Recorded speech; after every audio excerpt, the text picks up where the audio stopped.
What's up, guys? Rodeo here, and today I am going to be doing In and Out. Now, if you don't know what In and Out is, it's where I'm going to be recording in and out of places, and we're going to talk about the ins and out of topics of the week, current events, and whatnot. And today, the topic is Luke Cage. Now, before you continue watching, because you know you like this video, you know you like yourself, you know you like Luke Cage, go ahead and like the video. And also, there's going to be some spoilers in this because we're discussing about the whole season. So if you haven't watched the season, go watch it and then come back here, watch this video, and let's discuss the season. Yeah. So the ends for this one would be characters and plot, and also the production of how it was shot and everything else that was around that. Now, let's get into the characters of the show. Characters, Carl Lucas, aka Luke Cage. As we find out, he is challenged in this show.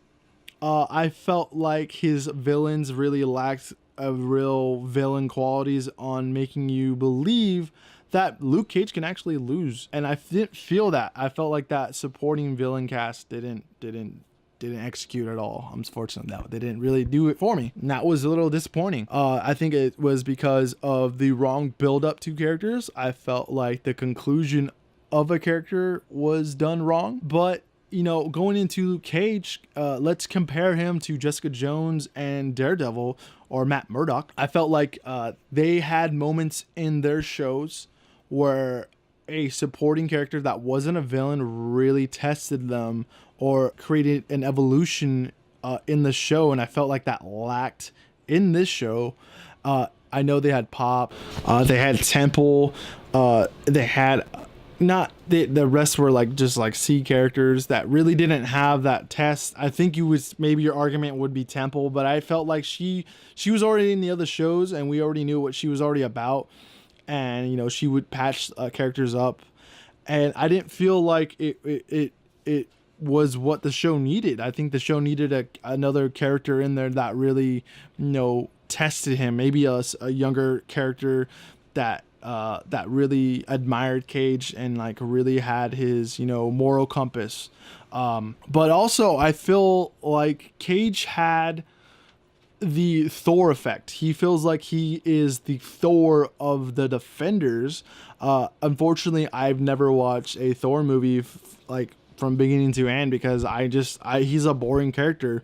Not to say Luke Cage is a boring character, because when I watched Jessica Jones, I was very much interested in Luke Cage. I really it brought me into the series. It really wanted me to, you know, watch it more. But I feel like he didn't have that effect. And I also think this series lacked interactions between Daredevil and Jessica Jones, like how Jessica Jones had the interaction with Temple, and then she also had the interaction with Luke Cage, which, you know, like, oh hey, she's from Daredevil, oh hey, he's Luke Cage, like what is there gonna make a show or what's going on? And I felt like, you know, it didn't have that. You didn't see at the end, you know, Temple kept on talking, oh, I know a lawyer. Like, he could have said, like, no, oh, look, we'll get Jessica Jones to investigate this situation, and then we'll have Matt Murdock help us out as a lawyer.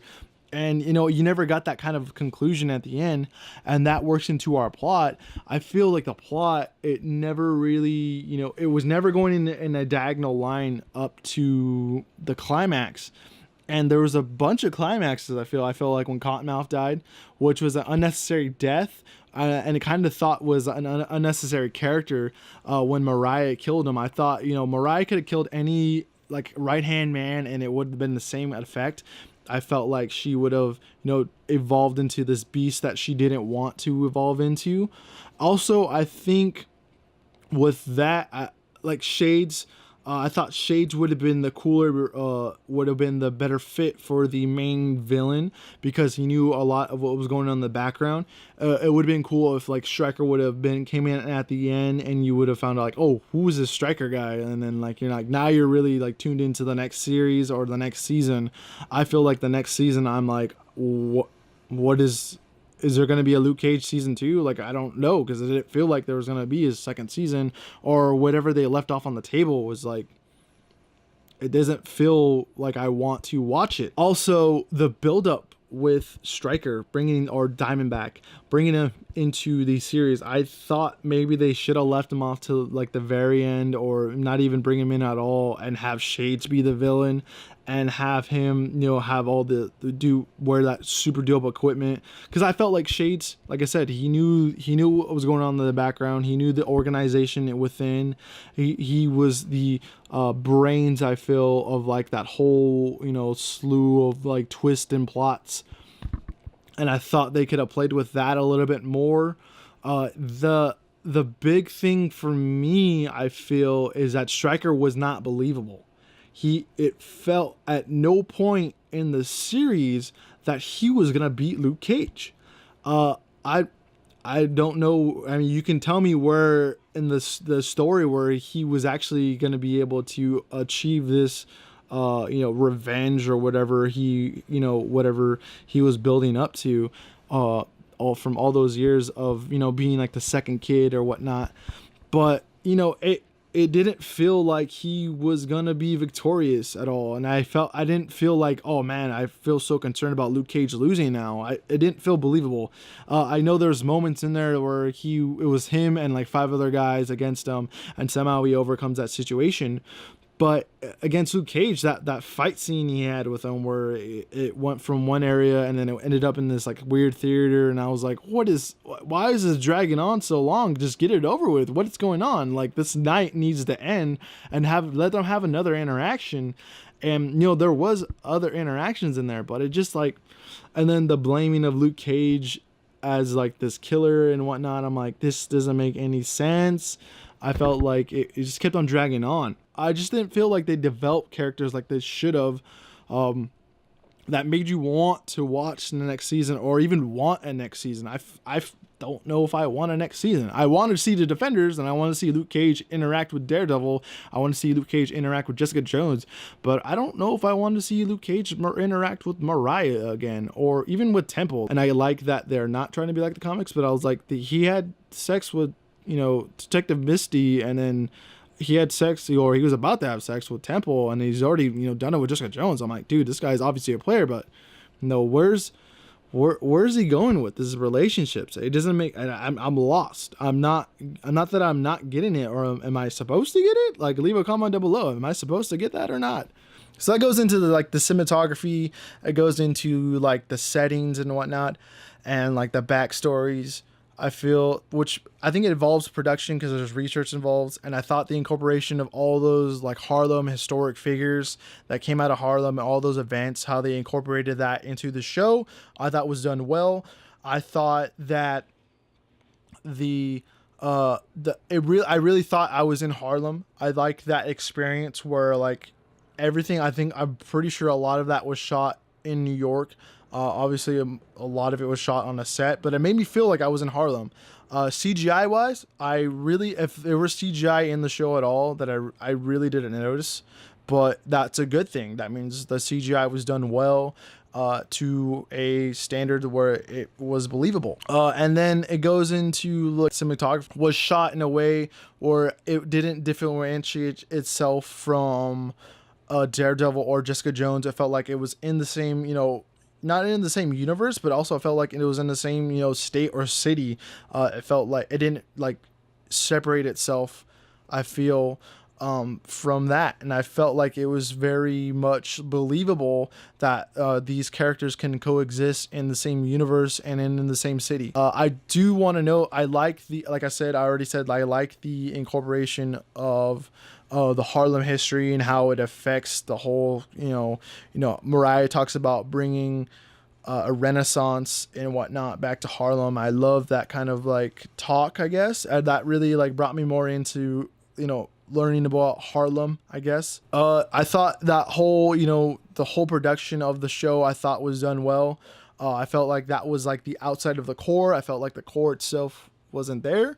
And that goes into our outs. Netflix is the platform that this is on. Now, binge watching is a new thing, or is the current standard, I feel, of watching TV shows like this. And it's also the standard to watching any Netflix series. Now, I really thought to myself, would this show be better if it was on television? Would I stay tuned every week to watch this through 13 episodes? Would I be able to, continue to invest my time, my efforts to even, watch the show?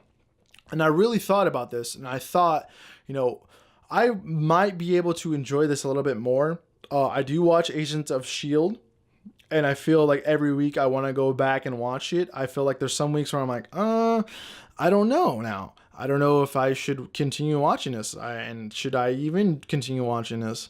I felt like the show could have. I think the show, if they shot it in this way, because I feel it's different from Daredevil and Jessica Jones, to where I want to watch more of Daredevil, and I want to binge watch Jessica Jones. I want to find out comes at the end.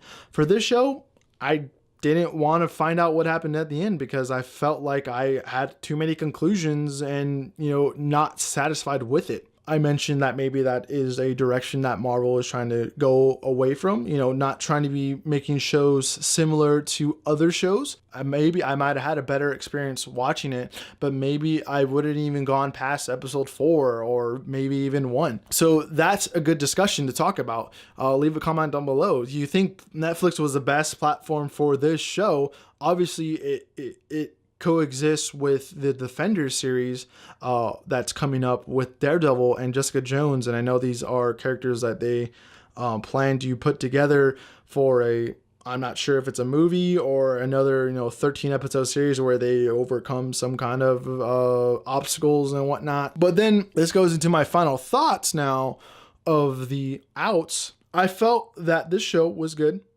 I felt that this show was something I did not expect, but it's also I didn't have a good experience. Now maybe because I was binge watching it, like I said, I was tuning out on something else, like on my phone. I was tuning out on something on my computer.